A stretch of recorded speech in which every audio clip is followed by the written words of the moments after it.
So welcome to We Figure This Out. In this little series of videos, we're going to talk about things we sell in a store that we may not know a lot about and you may not know a lot about. So together, we're going to figure it out through research and trial and error. Hi, in this installment of We Figure It Out, we'd like to talk about a couple of obscure things you might have seen in the store and you didn't know what they were. So we looked into it. First of all, we have the Mr. Hobby painting needle.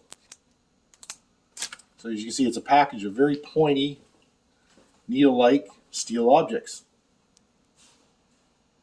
Now, somebody made an honest mistake and asked if these were like literally painting needles. You have that fine tip and you use them like to paint eyeballs on little soldiers or something like that. Nope, not like that.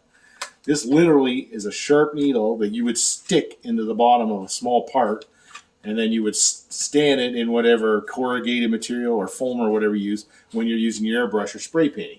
So it's what it is essentially is a small parts holder.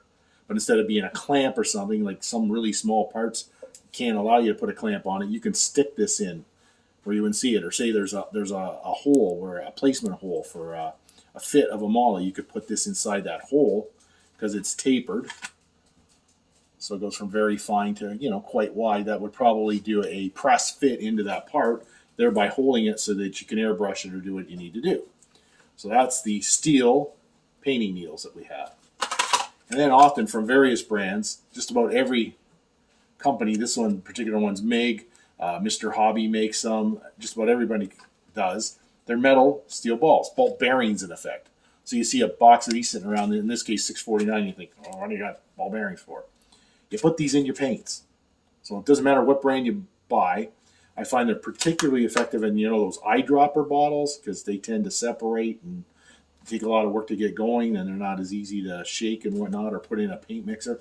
So you take the top off, you drop one of these in, and voila, you've got an agitator in the bottle just like you do in a rattle can. So you stick this in your favorite brand of paint, shake it up, away you go. And then, of course, you can clean them and recycle them and use them forever. So because they're steel, stainless steel, you'll have them your whole life. So that's a couple of metal accessories we have in the store. If you have experience with these items you'd like to share, please leave your comments below. Good, bad, or indifferent. We'd like to hear from you. Please share as we do so we can all become better hobbyists. Thanks for watching.